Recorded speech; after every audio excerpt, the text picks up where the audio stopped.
Et salut tout le monde, nous voilà pour une nouvelle vidéo.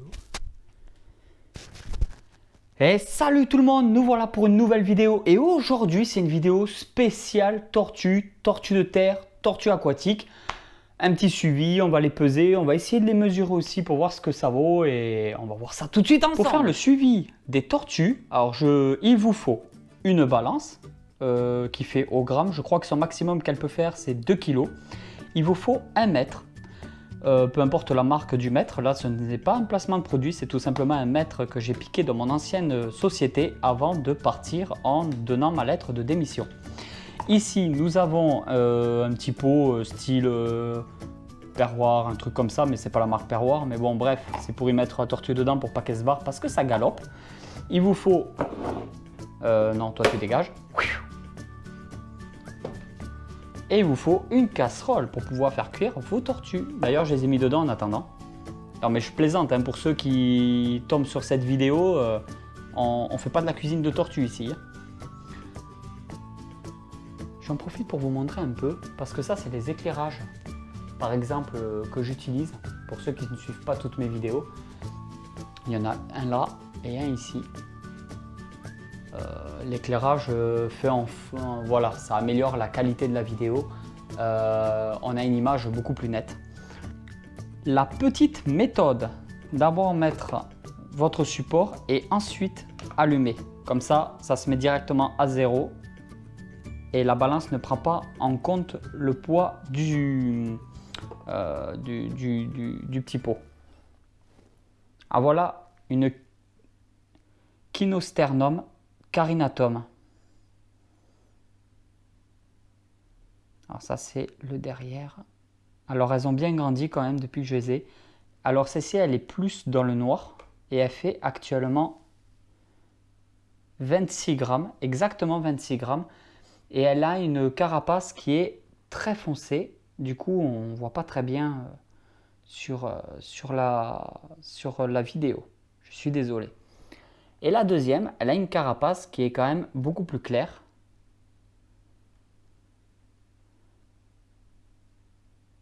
Elle part un peu plus sur du marron.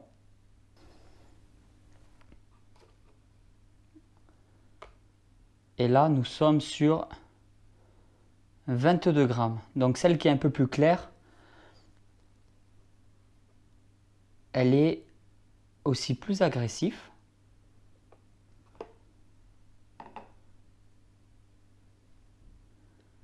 Et à peine un peu moins lourde. Je suis un peu dégoûté parce que j'aurais aimé vous montrer avec peut-être un éclairage. Je vais essayer de vous trouver ça.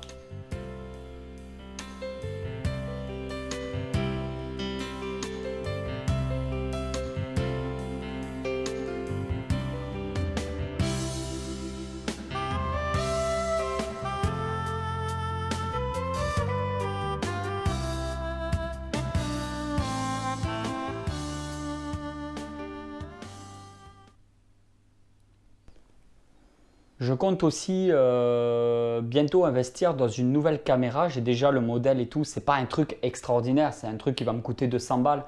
Mais ça va me permettre de faire des vidéos beaucoup plus rapprochées. On pourra peut-être avoir un meilleur aspect au niveau des reptiles et peut-être pouvoir observer en nature des insectes ou des colonies de fourmis, des choses, voilà, je vais pouvoir avoir du zoom. C'est pas un matériel exceptionnel, je ne vais pas investir des milliers et des cents. J'ai d'autres dépenses qui urgent un peu plus en ce moment, mais ça me permet, voilà, de vous proposer quelque chose de différent sur la chaîne YouTube pour compléter de ces vidéos et de ce que je vous fais actuellement sur cette chaîne. On se retrouve tout à l'heure. Yeah. Voilà à quoi ça ressemble les granulés. Alors quand les tortues, je venais de les avoir, elles étaient tellement petites qu'elles pouvaient en manger qu'un seul. Après, elles étaient complètement calées. C'était assez rigolo. J'ai toujours nourri mes tortues à la pince, ce qui fait qu'il n'y a pas de dépôt qui se fait à l'intérieur de l'aquaterrarium. Et l'eau reste propre beaucoup plus longtemps. Il n'y a jamais d'odeur. C'est très agréable. Alors je donne ça, mais je ne donne pas que ça. Par contre, si vous voulez donner des granulés à vos tortues, ne prenez pas n'importe quelle marque, ne prenez pas n'importe quoi. Il faut quand même de la bonne alimentation. Je donne aussi des petites crevettes décortiquées. Je donne aussi du petit poisson en friture. Je donne de temps en temps aussi des insectes, genre sauterelles, mouches, des choses comme ça. Voilà, et je les nourris tous les 2 ou 3 jours. Il n'y a pas besoin de nourrir les tortues tous les jours. Voilà, je vais vous montrer un peu l'aquaterrarium. Merde, je m'accroche le câble de la GoPro. Voilà, on va les mettre un peu dans l'eau. Alors là, on voit mieux les couleurs. Du coup, comme il y a la lampe UVB, on voit un peu plus à quoi ça ressemble. On voit bien que c'est une carapace un peu carénée. C'est pour ça qu'on appelle ça des carinatomes. Ici, nous avons une lampe UVB. C'est très rare quand elles montent là-haut. C'est pour ça que je laisse les pucettes et tout. C'est vraiment très rare quand elles y vont. Elles ont tendance à vraiment rester dans l'eau.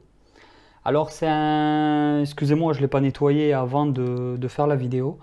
Voilà, comme d'habitude, ça n'a pas changé en fait des autres vidéos. Pour l'instant, elles ont largement assez de place.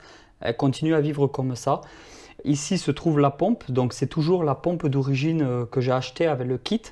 Je vous mettrai cette vidéo sur l'aménagement de l'aquaterrarium en bas dans la description de cette vidéo si vous voulez retourner aller la voir ou si vous voulez aller la voir pour la première fois parce que vous ne l'avez toujours pas vue. Il y a la pompe du kit à l'intérieur et moi en fait j'ai rajouté juste un tuyau qui part de l'autre côté et qui recrache l'eau de ce côté là. Ce qui fait qu'en fin de compte il y a vraiment un réel roulement. Ça veut dire que l'eau est recrachée ici propre et elle se fait filtrer en fait à ce niveau là. J'espère que vous allez bien voir, etc. etc. Bon, on va la remettre dans l'eau. Hop, allez, ça galope.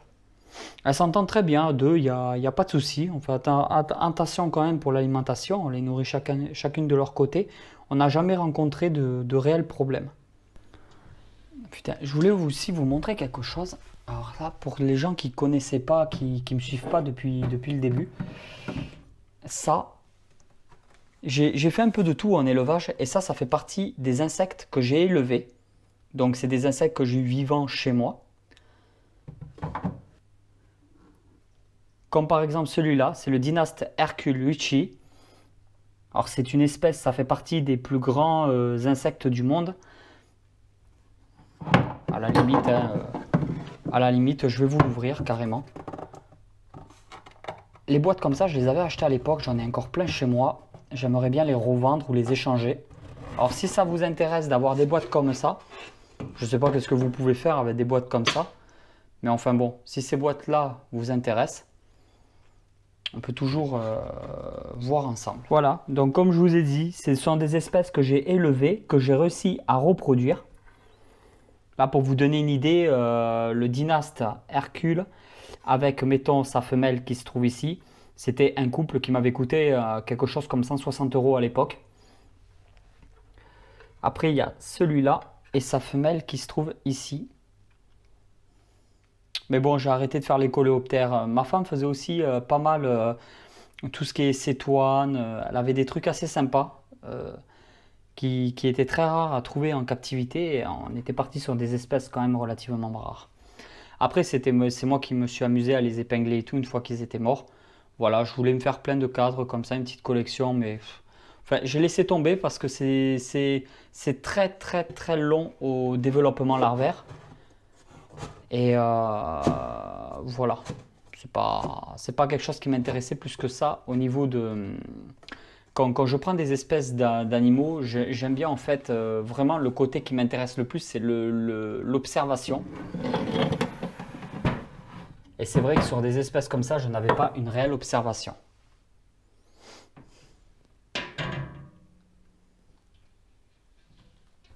Alors maintenant, on va peser et on va mesurer mes deux testudo Orsiophaedis qui ont quand même pas mal d'années.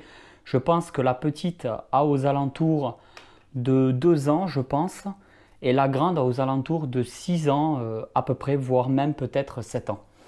Alors on va commencer par la petite. Elles sont un peu mouillées au niveau de la carapace parce que j'ai passé un petit mouchoir humide parce qu'elles étaient vraiment pleines de terre. Là, nous sommes sur une tortue de 49 grammes. Voilà, par rapport à une main. Ben, d'ailleurs, autant mesurer. Alors, Ah d'ailleurs, j'ai pas mesuré les petites, bah tant pis. Hein. Je sais pas, voilà, pour vous donner une petite idée. Alors ça c'est la petite, et qui vient me faire caca. Et là on voit un peu la queue, donc une petite queue, c'est peut-être une femelle, je sais pas, mais je pense pas que ça soit sexable à cet âge-là. Alors là, comme vous pouvez le voir, la carapace est hyper lisse. Elle n'est pas du tout tobleronnée, mais alors pas du tout. Alors celle-ci par contre elle est nickel. Ça veut dire que l'alimentation n'est pas trop riche et l'apport en UVB est parfait. Excellent, donc ça continue comme ça.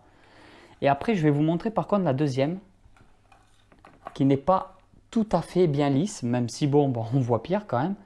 Alors celle-ci, elle fait 223 grammes. Et là, quand on voit la carapace, elle est à peine un peu tobleronnée, malheureusement. C'est pas dû au manque d'UVB parce qu'elles se retrouvent, elles sont de toute façon toute l'année sans exception, même en plein hiver, dehors dans l'enclos extérieur. Il y a une grosse partie de l'enclos qui est quand même vraiment au contact du soleil, donc ça frappe bien correctement. Les UVB sont parfaits, mais par contre quand on donne une nourriture trop riche ou qu'on nourrit les tortues beaucoup trop souvent, donc tous les jours avec une alimentation trop riche, même avec les bons apports en UVB, la carapace peut progressivement être tobleronnée, comme on dit, donc des malformations qu'on ne peut pas forcément rattraper au fur et à mesure des années. Ce qui est dommage. Faites très attention à ça, une très bonne alimentation et surtout un très bon apport UVB. Bon, franchement, ça va quoi. Franchement, ça va. Mais bon, à se méfier, c'est vrai qu'au début, on avait tendance à la surnourrir et à faire un peu tous les jours une alimentation très riche, ce qui fait qu'elle a grandi un peu plus rapidement qu'elle était censée grandir. La carapace n'a pas eu le temps de suivre correctement. On s'en est aperçu quand même très tôt et on a pu pallier à ce problème avec une alimentation un peu plus pauvre et beaucoup moins régulièrement.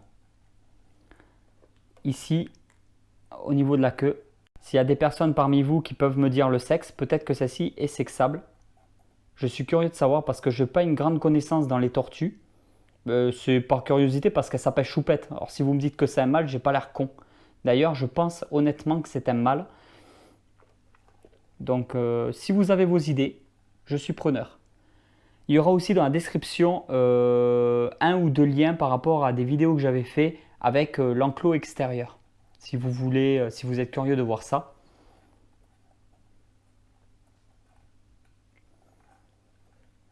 Une très belle testudo Orsiofeldis. On va la mesurer. Donc c'est la tortue des steppes. Hein. On va essayer de mesurer un petit peu. Putain, en même temps, je tiens la GoPro. Aujourd'hui, il n'y a pas ma chérie qui filme. Elle est allée travailler pour gagner de l'argent pour pas qu'on soit clochard et qu'on vive sous un pont. Voilà. Merde, je n'ai même pas regardé combien elle faisait, putain. Un peu plus de 10 cm. Alors je vous conseille aussi deux super livres par rapport à cette espèce. Donc il y a ce livre-là, c'est le livre donc Reptile Mag, ce n'est pas un placement de produit. Alors ne m'emmerdez pas avec vos placements de produits, attention les gars. Voilà, c'est pas un placement de produit, c'est pas un partenariat, c'est rien du tout. Hein. C'est un livre que j'ai acheté qui vaut 9 euros. Qui vaut 9,90 € et qui a vraiment toutes les informations nécessaires pour bien élever cette espèce de tortue et faire les choses dans les règles. Vous avez vraiment énormément d'informations. C'est un super livre. J'adore les livres, les guides de Reptile Mag en fait. C'est vraiment des livres des Animalia Éditions. Hein. C'est eux aussi qui font le magazine Reptile Mag. Et en fait, c'est vraiment les petits livres comme ça, c'est des livres qui coûtent 10 €, même pas, qui ont tous une soixantaine de pages. Donc là, nous sommes sur 61 pages et qui donnent à chaque fois énormément d'informations sur des espèces vraiment spécifiques. Alors, j'ai pas mal de livres comme ça vaut que 10 € et c'est bien. Et alors après, par la suite, j'ai acheté celui-là. Ça a été un petit cadeau d'anniversaire pour ma femme. Atlas de la terrariophilie. Alors il y a sur les serpents il y a sur les lézards, il y a sur les tortues et il y a, je crois, sur les plantes qu'on peut trouver en terrario, il me semble, ou sur l'alimentation. Merde, je ne sais plus. S'il faut, il y en a 4, 5. Vous pouvez me les mettre en commentaire si vous avez une idée de ce qu'il y a comme livre en atlas de la terrariophilie. Vous pouvez me le marquer en commentaire. Alors là, comme vous pouvez le voir, il y a la biologie, le levage, les soins, les différentes espèces, les menaces et la protection par rapport aux tortues. Donc en fait, je croyais que c'était un livre basé que sur les tortues de terre parce que moi, je ne sais pas lire, je regarde beaucoup en fait la couverture. Mais non, c'est un livre avec tortues terrestres et aquatiques. Et alors là, ça c'est de la balle si vous aimez les tortues parce qu'il y a quand même énormément d'informations par rapport aux différentes espèces qu'on retrouve en général en captivité, en terrario. C'est pas toutes les espèces, hein, mais c'est les espèces qu'on retrouve les plus communes, quoi.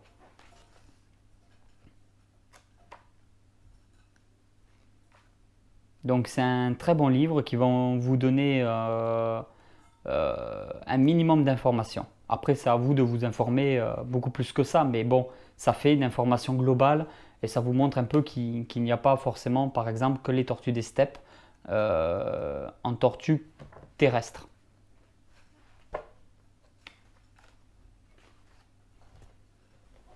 Et voilà, la chaîne YouTube, ça fait maintenant pratiquement 2 ans qu'elle existe. 2 ans que je vous produis des vidéos tous les vendredis pour 20 h avec de temps en temps dans la semaine des petites vidéos bonus.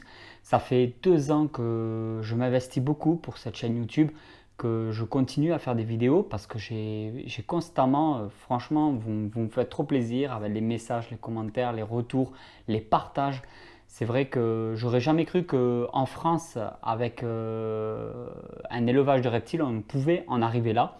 J'aurais jamais cru qu'en France, on aurait pu monter aussi haut dans ce milieu-là qui est quand même très fermé, très restreint et qui ne plaît pas forcément à tout le monde, qui ne plaît d'ailleurs pas à énormément de monde. Quand on regarde le pourcentage sur 100 personnes qui aiment les reptiles, à mon avis, c'est pas dans les 50%, c'est pas dans les 20%, ça doit être encore un peu plus bas, voire même encore beaucoup plus bas. Il y a de plus en plus de monde aussi sur la chaîne YouTube qui viennent et qui n'ont pas de reptiles, qui ne font pas forcément de l'élevage de reptiles. Et j'ai constamment des nouvelles questions, de nouvelles personnes comme ça qui veulent se lancer, qui se disent « Oh putain, mais c'est possible, on peut avoir des reptiles. Ça n'a pas l'air… Voilà, les gens ne pensent pas que… Je trouve pas mes mots putain de merde. Ah ça par contre, les gros mots, je les connais et je les retrouve très vite. Il y a enculette. Ça c'est de chez Mézig. Ensuite, il y a…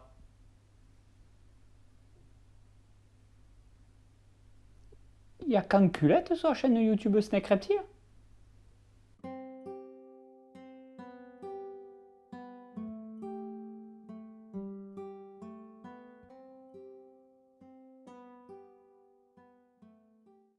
J'espère au moins que vous passez de bonnes vacances, que du côté de chez vous, il fait quand même assez beau pour que vous puissiez profiter du beau temps, aller vous balader, aller vous baigner, draguer des copines, draguer des copains, faire la fête en boîte, boire au taquet d'alcool. Et moi, j'espère franchement que vous allez passer de très bonnes vacances.